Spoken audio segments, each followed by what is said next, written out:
Alright everybody, welcome back to Oop to Premium, and in this edition we're going to be saying goodbye to 2022. This is probably our last video for this season, this year I guess. So happy holidays to everyone out there. Hope you're staying safe, celebrating soberly if possible. It may not be possible, so that's okay. Anyway, what we want to discuss is the role of the Fenderdoodles with regard to the trading house. And we also want to talk about double protection. Okay, so let's start with double protection. What does that mean?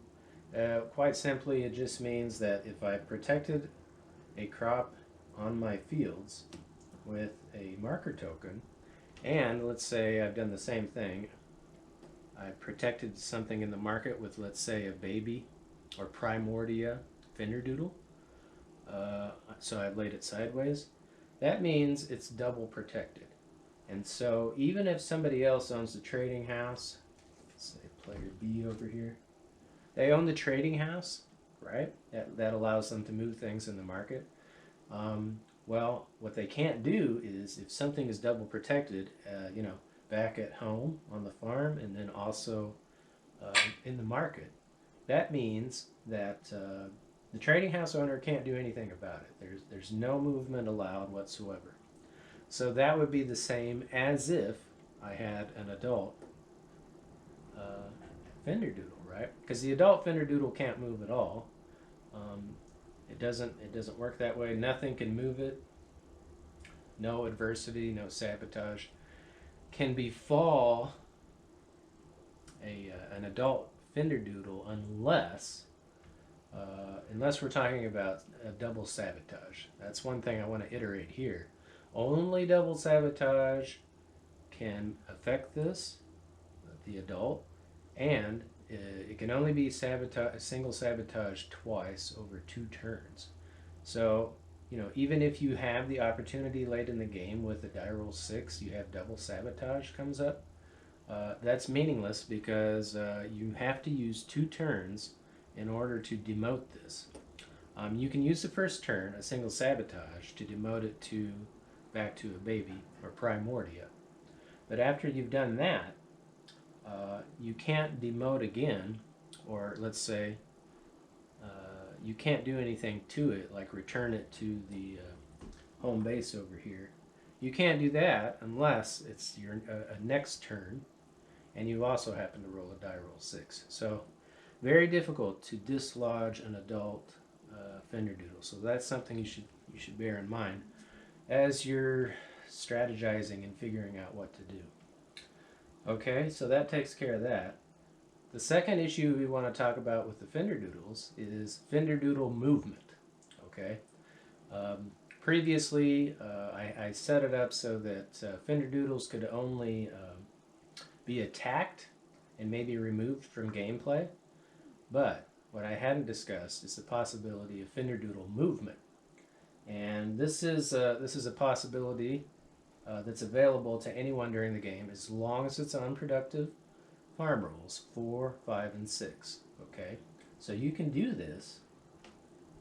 However, you do have to bear in mind a few kind of minor rules having to do with movement, and that is it's going to cost you. It's going to cost you on your productive farm roll at least an action, and it's also going to cost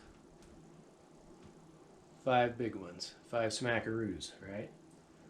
So you have to be kind of savvy. You got to be cognizant of what's going on, and you gotta check your budget and see what's available and see what you can manage, right? Okay, so having said that, those are the 2 concepts I wanted to introduce here. The one last thing we might want to discuss is promotions and demotions. We've discussed before that the babies, there's a baby or a primordia Fenderdoodle, that can become an adult through promotion. You simply play 5 tokens, right? But you can also sabotage. If you want to sabotage a baby or an adult, you can do so.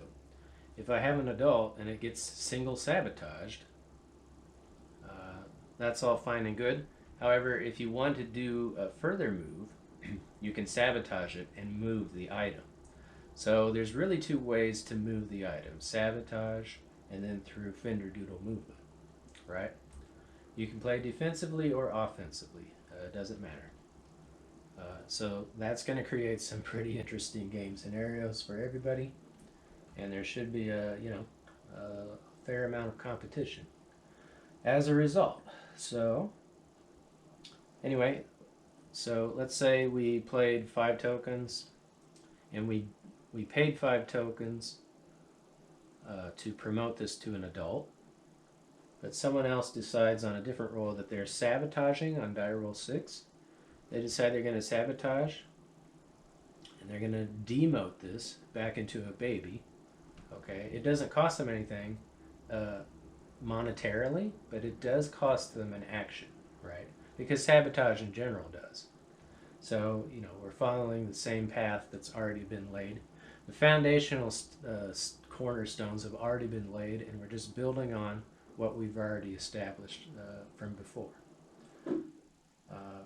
And so if I wanted to complete the job, if I had another sabotage opportunity, now this has got to be on a consecutive turn. You have to do it twice.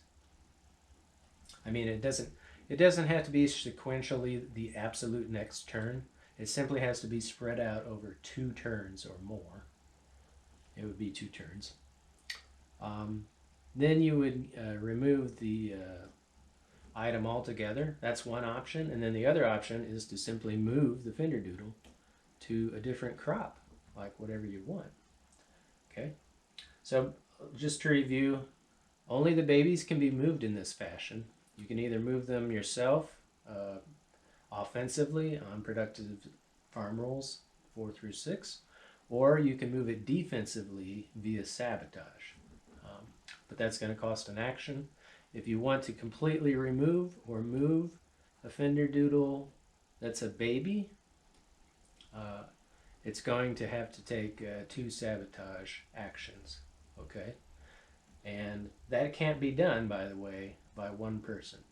One person can't double sabotage on their turn a Fenderdoodle. It has to be spread out. All right, so that's going to wrap it up. Hopefully this all makes sense. You can always rewind, double check to make sure I'm not completely off, but it's been known to happen.